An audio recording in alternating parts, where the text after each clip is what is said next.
1965 की पाक भारत जंग, 1 मिनट से कम वक्त और 5 भारतीय तैयारों की तबाही। फौरन MM आलम का नाम जहन में आता है। उनके इस कारनामे के बारे में देखते हैं ये रिपोर्ट।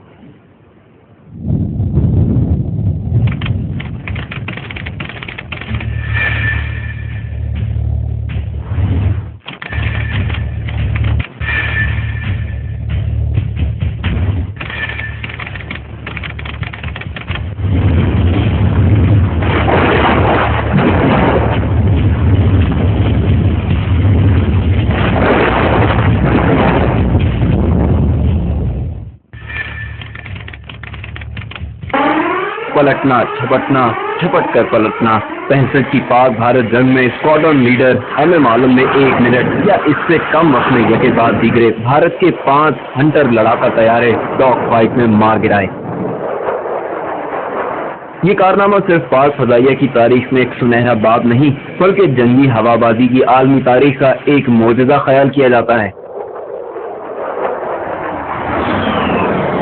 7 सितंबर को MM आलम और इसके 11वें स्क्वाड्रन के साथी सरगोधा के नवाह में मामूल की दिफाई उड़ान में मसरूफ थे कि इन्हें भारत के 5 हमलावर हंटर तैयारों से निपटने का हुक्म दिया गया। MM आलम ने देखा कि इसके सामने 4 हंटर तैयारे खूबसूरत जंगी तरतीब में हमले की पोजीशन इख्तियार कर रहे हैं। आलम ने फैसला किया कि वो सबसे पहले इंतहाई दाएं जाने वाले भारतीय तैयारे को निशाना बनाएगा। इसी लम्हे इसकी नजर 5वें भारतीय हंटर तैयारे पर पड़ी। इसी असना में वो अपनी गनों का बटन दबा चुका था। देखते ही देखते एक हंटर तैयारा लुढ़कियां खाता हुआ जमीन पर आ रहा। दुश्मन को संभलने का मौका दिए बगैर आलम ने दूसरे हंटर तैयारे को निशाने पर रखा और फजा में आग का एक बगोला नजर आया।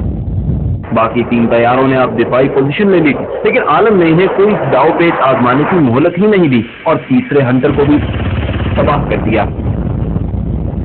बाकी 2 तैयारे तुम दबाकर भागने की कोशिश में एक एक करके ढेर हो गए। भारतीय हंटर तैयारा पाकिस्तानी सैबर के मुकाबले में इंतहाई फुर्तीला और तेज रफ्तार को कबूल किया जाता है, लेकिन उनकी एक न चली। कौम ने MM आलम की शानदार खिदमात को सराहते हुए सितारा जुर्रत से नवाजा। MM आलम का नाम सुनकर पाकिस्तानी कौम का बच्चा बच्चा फख्र से सीना तान लेता है। पलटना, झपटना, झपट कर पलटना। MM आलम और पाक फजाइया में इसके दीगर साथियों ने अपने से 5 गुना बड़ी भारतीय फजाइया को मुंह तोड़ जवाब दिया था। सिमट कर पहाड़ उनकी हैबत से राई।